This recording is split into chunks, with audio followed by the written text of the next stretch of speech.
This copyrighted telecast may not be reproduced, retransmitted, or used in any form without the authorized written consent of NASCAR Broadcasting. NASCAR would like to thank all of our loyal fans for your continued support, and we hope you enjoyed today's broadcast. All right, the leader is still Rusty Wallace. About to complete the 27th lap as we're just underway at Dover. Wallace, Earnhardt Jr., Newman, Jarrett, and Craven are the top 5. We're back at Dover, and we've just gone under the caution flag. Ward Burton and Jerry Nadeau have crashed down the front stretch towards turn 1. You see him coming off the corner side by side. And Ward, I guess, doesn't realize that the 44 car is up there. He started to come up the racetrack. Well, Nadeau got into the outside wall there, and I think he bounced off the wall into the path of the 22 car. The car is just too tight. Yeah, that sounds like, Bill, I don't know, what do you think, BP? The car almost has too much bite, that the rear is driving the front of the car if it's pushing up the racetrack like that. Yeah, that could be.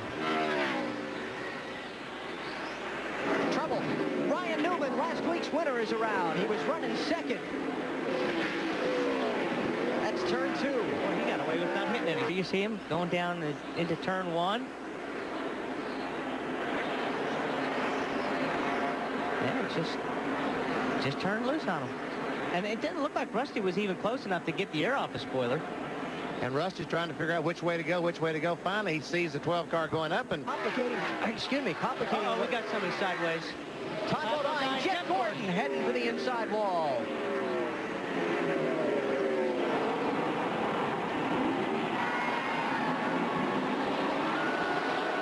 Everybody else gets through. He was back in that traffic we were talking about. See John Andretti down on the bottom of Todd Bodine. I couldn't tell if there's any contact there or not. Didn't look like it. Well, I might disagree with you there. See some damage to the rear of Andretti's car as well. I think Jeff Gordon got in the back of John Andretti's car. Matt Kenseth may wish he was back in the days of his Busch car where he won 2 races here, because this car is extremely loose. He said it's so loose, even though he passed Mike Skinner, that he can't even look at the gas pedal. I guess he looked at it long enough to get around the 4 car. Matt? Johnny Vance is currently running in a 19th position. Earlier the car was tight. Now the car was a little loose in the last run. Right now, he's just running. We've got caution. Bobby Labonte has slowed down the front stretch, and I believe that is a plume of smoke, rather, that was trailing from his car when he went to the apron. Bad day, gotten even uglier for the 18 team. Racetrack. Here he goes.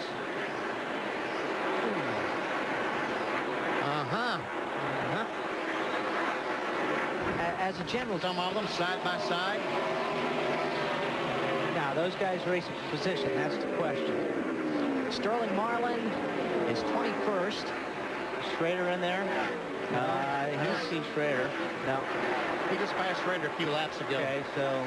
Farthest guys ahead of them, Ricky Rudd and Rusty Wallace are racing for 14th and 15th, and that's about 3 cars ahead of where Johnson is right now. So we'll see. Rusty Wallace and Ricky Rudd, is that who you said? Yeah. Oh, yeah. Remember back to June? Yeah. Yeah, okay. I wonder if they're going back in their logbook.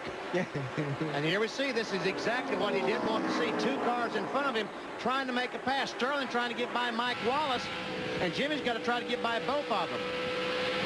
7, now 6 laps to go. Here you go. This is your chance, pal.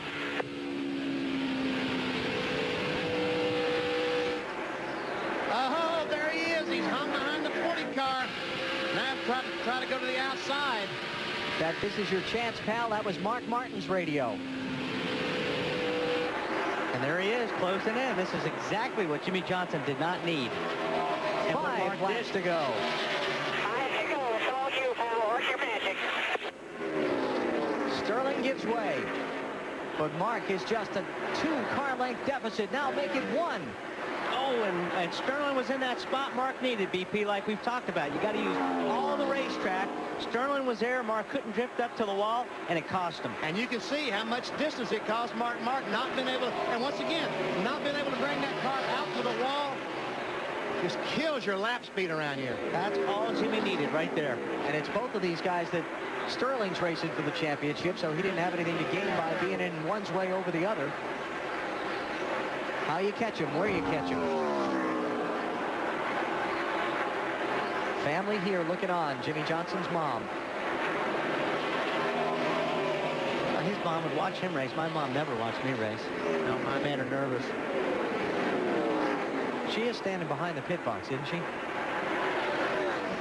Matt?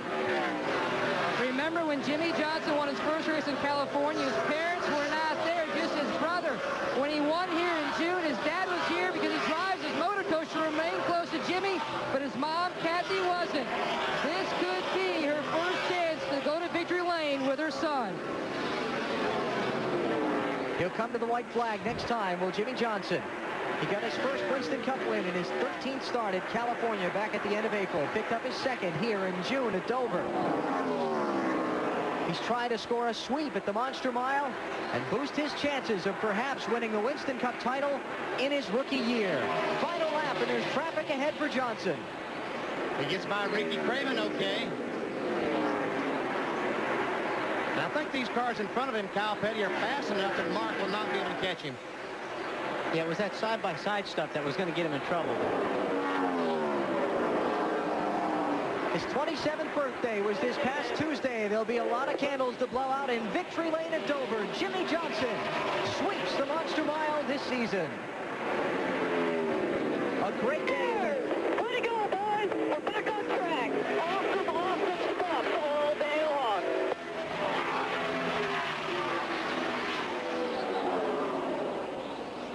A great day in the championship for Johnson. A great day for Mark Martin also. Tony Stewart did well. Jeff Gordon and Sterling Marlin, not as good. Matt? And This copyrighted telecast may not be reproduced, retransmitted, or used in any form without the authorized written consent of NASCAR Broadcasting. NASCAR would like to thank all of our loyal fans for your continued support, and we hope you enjoyed today's broadcast. This has been a presentation of TNT Sports.